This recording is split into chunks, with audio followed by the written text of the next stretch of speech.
Hi friends, இது Bharani தீபத்துக்கான vlog தான். So நான் ஏந்ததும் வந்து ஆல்ரெடி நேற்று வீடியோ நான் போட்டிருப்பேன். எல்லாத்தையும் க்ளீனிங் பண்ணிவிட்டேன். அதான் சாமி ரூமெல்லாம் க்ளீன் பண்ணி வச்சுட்டேன். ஸோ நான் வந்து இன்றைக்கி காலையில் எழுந்துச்சி குளித்து முடிச்சது அதுக்கப்புறம் தான் வந்து நான் ஒரு வேலையாக பண்ண ஆரம்பித்தேன்.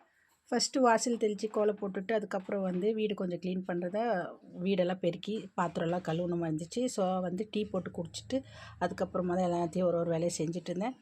கொஞ்சம் சாதம் வந்து குழம்புது வந்து நாய்க்கெல்லாம் போட்டுவிட்டேன். அங்கே வந்து நாய்ங்க நிறையா இருக்குது, குட்டி நாய்ங்க. ஸோ அதுக்கு வந்து நாய்க்கெல்லாம் சாதம் போட்டு முடிச்சுட்டு அதுக்கப்புறம் இருந்த பாத்திரம்லாம் வாஷ் பண்ணிவிட்டு பார்த்திங்கன்னா சாம்பார் சாதம், அப்புறம் வந்து வெண்டைக்காய் இது கோவக்காய் பொரியல். ஸோ இதெல்லாம் பண்ணி ரெடி பண்ணி வச்சுட்டேன். மத்தியானத்துக்கும் சேர்த்து தான் செஞ்சேன். ஸோ இதெல்லாம் முடிச்சுட்டு அதுக்கப்புறம் எப்படியோ ஈவினிங் ஒரு 6:30க்கு மேலே தான் பரணி தீபம் ஏற்றணும். 6:30க்கு தான். ஸோ அதனால நான் வந்து ஒரு வேலையை முடிச்சுட்டு அதுக்கப்புறமா தான் தீபம் ஏற்றலாம் அப்படின்னு சொல்லிட்டு ஃபஸ்ட்டு நான் வந்து வீட்டில் டிஃபனுக்கான இதெல்லாம் ரெடி பண்ணிகிட்ருக்கேன்.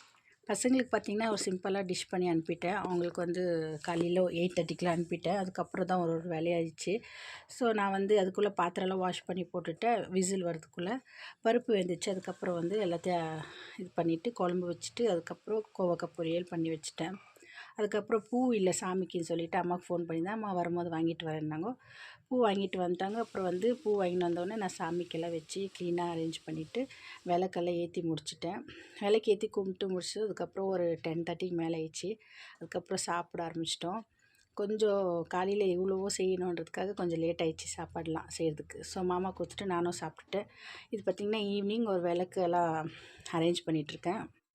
நான் பார்த்திங்கன்னா இது ஃபஸ்ட் டைம் தான் செய்கிறேன். எப்போவுமே செஞ்சதில்லை. இத்தனை வருஷத்துல இப்படி ஒரு இது இருக்குதுன்னு சொல்லி எனக்கு தெரியவே தெரியாது. ஸோ இப்போ தான் ஃபஸ்ட் டைம் தெரியும். பட் கார்த்திகை தீபம் அதை நான் எப்போவுமே செய்வேன். பட் இது எனக்கு தெரியவே தெரியாது.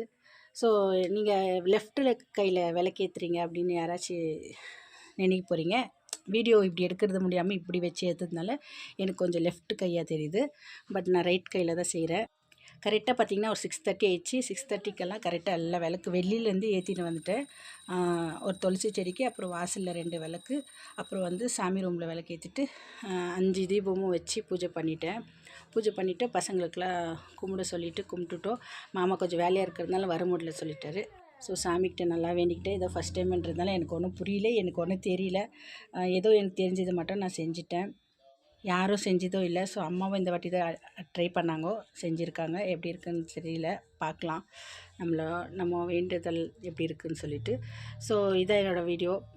உங்களுக்கு பிடிச்சிருந்தா லைக் பண்ணி ஷேர் பண்ணி கமெண்ட் பண்ணுங்கள்.